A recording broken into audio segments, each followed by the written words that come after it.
While they waited for their food, she sat next to her husband.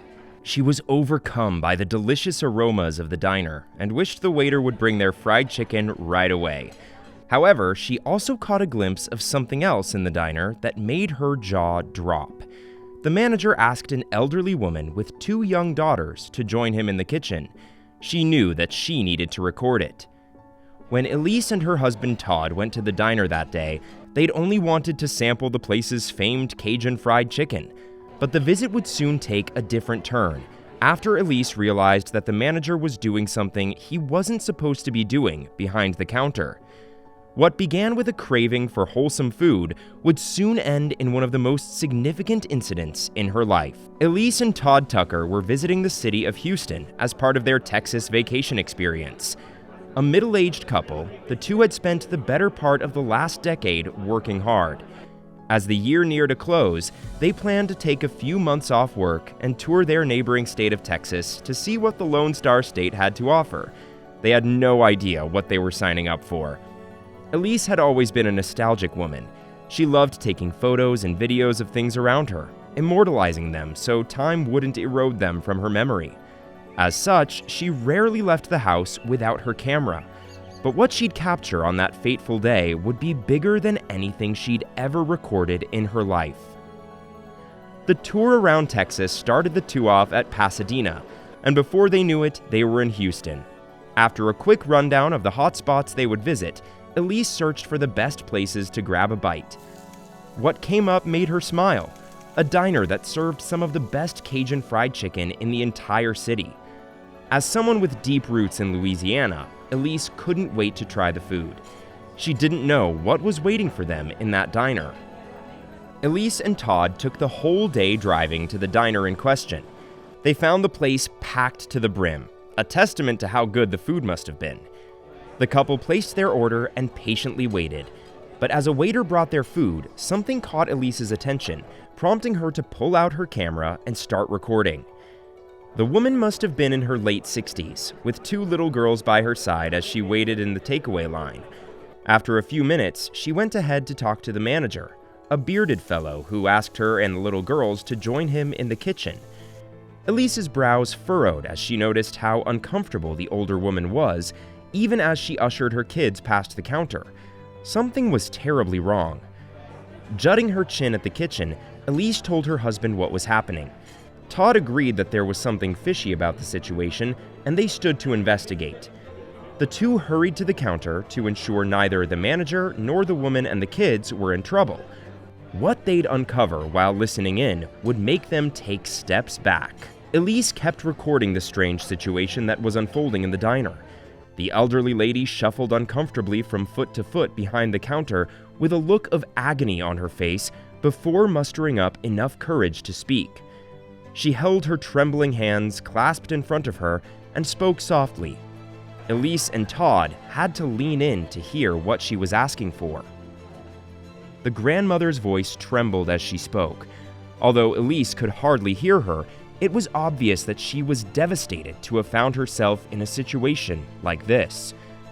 Fighting tears and protectively pulling the 2 young girls closer to her, she made a request that made Elise and Todd's hearts drop into their stomachs. The old woman twisted her hands around each other in distress as she spoke, clearly ashamed to be sharing her shameful secret with a complete stranger. The manager listened without saying a single word or even acknowledging what the woman was asking him. Elise and Todd couldn't help but have a strong reaction to what she was saying, though. Elise and Todd learned that the woman was a grandma to 10 kids, 8 of whom were waiting back home.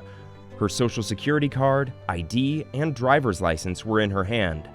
She explained to the manager that, although deeply embarrassed by the situation, her grandkids were starving, and she had no way of feeding them. Her payments had been delayed for 3 months, and she was at her wit's end. Would he be open to accepting her ID and driver's license as security for a plate of food? Elise's heart broke at that moment, and her sight grew blurry with tears. But what happened next made her tears double. The manager pushed the woman's cards back to her, not even bothering to look at them. With knitted eyebrows, He asked the woman and her 2 grandkids to go back beyond the counter. How could he be that cruel? But what he did next made Elise step forward. Elise and Todd had been quiet throughout the exchange. They'd never experienced such a heart-crushing incident and knew they had to help the woman. Elise thought about her grandma, picturing her in a similar situation. She wiped her eyes as her tears doubled. "We need to help her," she told her husband, who nodded. But before they could step in, the manager returned. If the manager's brows knitted before, now they were drawn close to each other. His forehead was divided by many creases as he called the woman back to the counter.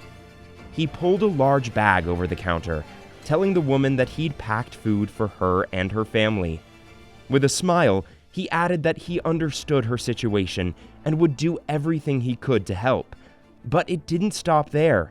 The manager had not only given the woman the popular 2-piece Wednesday $1.29 deal at the restaurant, but he had also generously filled the entire bag with 25 pieces of chicken that he'd gone and prepared personally.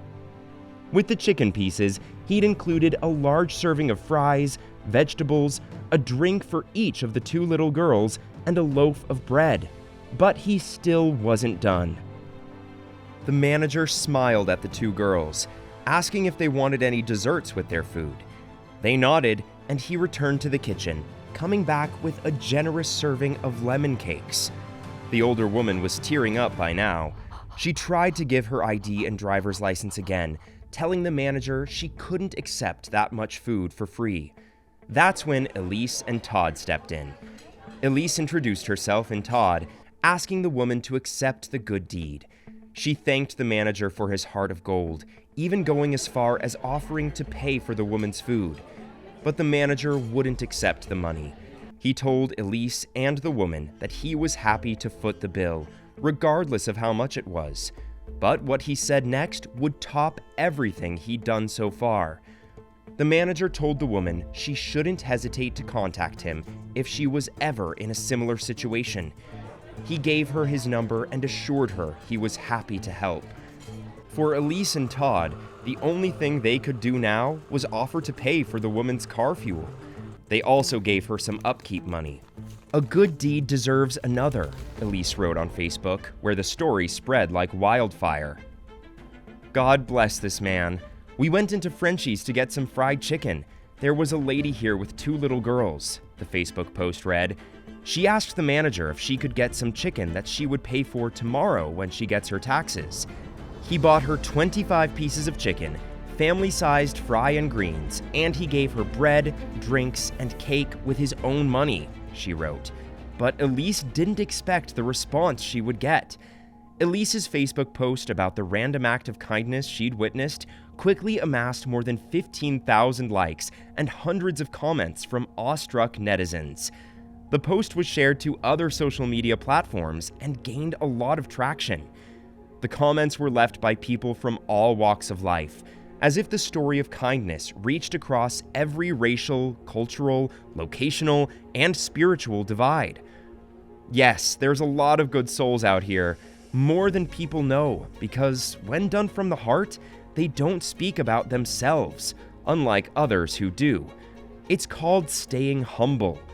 God bless this grandmother and the kind manager who helped her, one user commented. "It's so beautiful to me that there are such caring people," gushed another. "There are more, and we need to hear more. I'm tired of the negative stuff. Beautiful." But of course, there were some haters and trolls who just had to find something negative to say. "Could have gone to the market and gotten more for her money, I'm just saying," one negative person sniped, only to be shut down instantly. "Could have," someone replied angrily, "but she didn't have any money at all. Someone else purchased the food and gas for her. Her money won't hit until the next day. She just needed to make it another day and she was good." But still, the hater had more to say. "Well, if she shops at the market instead of fast food, the money wouldn't have gone so fast in the first place. I'm just saying. Also, I wasn't claiming to know anything about it, just stating my opinion," the negative woman retorted. "It's common sense that fast food is more expensive than buying at a grocery store, especially for a family. Use that common knowledge and apply it. And of course, there were also some cynics who commented too. God is good, but where are their parents? You gotta be careful. These people are out to scam us about some 8 grandkids at home, shaking my head. But God bless that man's heart, one user warned. Many people also started asking about the woman and if anyone knew her so they could help her too. Unfortunately, nobody had any information. Then the media became interested in the story. The viral post caught the attention of KHOU 11, a popular media outlet in Houston. It wasn't hard for them to track the kind manager down for an interview. We have our special on Wednesdays. Usually the place is pretty packed, the generous manager explained. I noticed a lady came in, he said. She stood in line, and when it was her turn, she asked to speak to the manager privately. The restaurant manager explained that the old woman's sad story had really pulled on his heartstrings that day.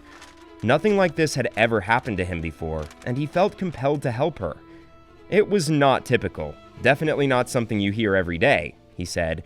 And when the woman had offered her ID and social security card as collateral and promised to pay him for the Wednesday 129 deal the next day, he became even more determined to help.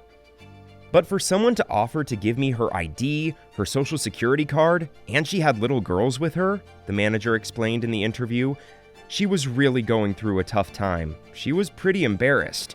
I said, don't. We all go through tough times. I made her a big box, filled it up with chicken, anything I could find, he said. I put together a whole lot of small sides, a little bit of everything, some French fries.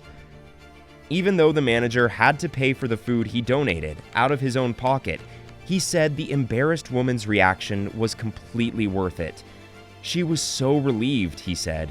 She had a smile on her face. She was in awe, couldn't believe someone would do that. But what the kind manager told her next brought her to tears. I told her, if you're ever in that situation again, just come back and see me. We're here for you, the manager told her, and that made the woman burst into tears of gratitude. That made me really happy, that they went home and all ate, he explained. We all need a little help now and then. In order to protect the privacy of those depicted, some names, locations, and identifying characteristics have been changed and are products of the author's imagination. Any resemblances to actual events or places or persons, living or dead, are entirely coincidental.